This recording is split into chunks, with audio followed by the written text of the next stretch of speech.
দীর্ঘ ৮ বছর নিঃসন্তান থাকার পর আমার ডিভোর্স হয়ে যায়। এখন আমি হোটেল বারে ডান্স করি। হতাশা, ডিপ্রেশন, খারাপ সঙ্গ সব মিলিয়ে আমি একজন জেনাকারী নারী এবং বার ডান্সার। ফুল স্পিডে সাউন্ডে গান চলছে আর আমি গানের তালে তালে কোমর শরীর দুলিয়ে ডান্স করছি স্টেজে। নিচে মদ খেয়ে কেউ মাতাল হচ্ছে আর কোনো কোনো মাতাল আমাকে ছুতে চাচ্ছে বাজেভাবে। কেউ কেউ আবার আমার দিকে 10 টাকার 20 টাকার নোট দিচ্ছে। আমি টাকা নেওয়ার জন্য স্টেজ থেকে নেমে ডান্স করছি।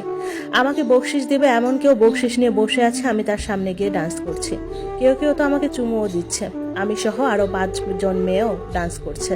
রাত 9টা কিংবা 10টা থেকে শুরু হয়, শেষ হয় রাত 2টা কিংবা অনেক সময় রাত 3টা। বৃহস্পতিবার দিন বার বেশি জমে। সাধারণত বারে যাদের অবৈধ টাকা বেশি তারা আসে। অনেকে বন্ধুর সাথে দেখতেও আসে। মধ্যবিত্ত তেমন কেউই আসে না। আমি যে বারে ডান্স করি সেবারে সব হাই সোসাইটির অবৈধ টাকা পয়সাওয়ালা লোকেরাই আসে বেশি। আজ অনেকদিন যাবৎ বারে ডান্স করতে করতে এখন যেন লজ্জা শরম উঠে গেছে। ছোট পোশাকে শরীর দেখিয়ে ডান্স করলে কাস্টমাররা খুব বেশি খুশি হয়। আবার অনেক কাস্টমার রাতে আমার সঙ্গও চেয়ে থাকে। আমি আবার টাকাওয়ালা না হলে সঙ্গ দেই না। বাসায় ফিরি সকাল 8টায়। হোটেল থেকে গোসল করে ফ্রেশ হয়ে বোরকা পরে বেরিয়ে যাই। বাসায় যাওয়ার সময় কাঁচা বাজার করে নিয়ে যাই। বাসায় গিয়ে নাস্তা খেয়ে ঘুম দেই আর ঘুম থেকে উঠে একদম 5টা বাজে। কেউ আমাকে বিরক্ত করে না। আমার 2 বোন আমার জন্য সব করে রাখে। বাসায় জানে মেডিকেলে আয়ার জব করি। ঘুম থেকে উঠে ভাত খেয়ে মা বোনদের সাথে কথা বলি কতক্ষণ, তারপর রাত হয়ে যায়। রাতে ভারী খাবার খাই না। একটু চা নাস্তা খেয়ে বোরকা পরে আবার চলে আসি। আমি চাই না আমার এই খারাপ রূপ কেউ দেখুক। আজ বারে মানুষ একদম কম। আজ মঙ্গলবার, এজন্য মাত্র 2 জন মেয়ে রাখছে। আজকে মানুষ মাত্র 12 জনের মতো, তাও 10টার পরে এসেছে তারা। আবার তারা 12টার সময় চলে যায়। আমি আর আরেকটা মেয়ে হোটেলের রুমে গিয়ে ঘুমিয়ে পড়ি। যেদিন কাস্টমার বেশি হয় সেদিন অনেকগুলো মেয়ে আসে। না হলে আমি আর রানী ওদের পার্মানেন্ট। আমাদের মাসিক বেতন দেওয়া হয়। এছাড়া বকশিস পেলে সেটা আমাদের। সকালে বাসায় এসেছি।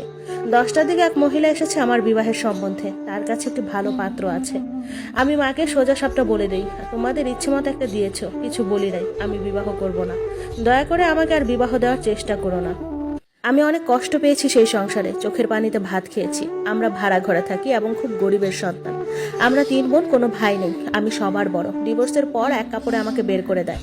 দীর্ঘ 8টা বছর অনেক চেষ্টা করেছি সংসারটা টিকানোর। এই 8 বছরে চেষ্টার কোনো কমতি রাখি নাই একটা সন্তানের জন্য। কিন্তু আমার রব আমার একটি সন্তান ভিক্ষা দেয়নি। অবশেষে আমার শাশুড়ি আমার স্বামীকে আরেকটা বিয়ে করিয়ে দেয় এবং আমাকে ডিভোর্স দিয়ে দেয়। বাবার ঘরে আসার পর বাবা ভীষণ অসুস্থ। ঘরে অভাব অনটন, এর মধ্যে আবার আমার বিচ্ছেদের কষ্ট, আমার মরে যাওয়ার অবস্থা। আমি আমার সংসারের প্রত্যেকটা জিনিসকে অনেক মিস করতাম। রাতে ঘুম আসতো না ওনাকে জড়িয়ে ধরা ছাড়া। আর উনি এখন নতুন বউ নিয়ে বিজি। এর মধ্যে বাবার ঘরে ওয়াক্তের ভাত ওয়াক্তে পাচ্ছি না। পরে আমাদের এলাকার এক আপার বিয়ে হয়ে যাওয়াতে ওনার হসপিটালের আয়ের চাকরিটা আমাকে দেয়। সেখানে 6 মাস চাকরি করার পর এবারে ডান্সের জবটা পাই। একটা মেয়ে একদিন বাচ্চা নষ্ট করার জন্য আসে এবং উনি একা ছিলেন। বাচ্চা নষ্ট করার পর উনি অনেক অসুস্থ হয়ে যায় এবং প্রায় 5 দিন মেডিকেলে ভর্তি ছিল। এই 5 দিন আমি ওনাকে নিজের বোনের মতো সেবা করি। তার বিনিময়ে উনি আমাকে টাকা দেন। এরপর মেডিকেল থেকে যাওয়ার পর উনি নাম্বারটা আমায় দিয়ে যায়। আর সেখান থেকে ওনার সাথে আমার বন্ধুত্ব। উনি আমাকে কল করতেন এবং আমাকে জামা কাপড়ও উপহার দিতেন। এর মধ্যে আমার বাবা হার্ট অ্যাটাক করে মেডিকেলে ভর্তি হয় আর অনেক টাকার প্রয়োজন ছিল। আপুটা আমাকে 20,000 টাকা দেয় এবং আমার সবকিছু ওনাকে খুলে বলে। ওনার সাথে আমার বোনের মতো সম্পর্ক হয়ে যায়।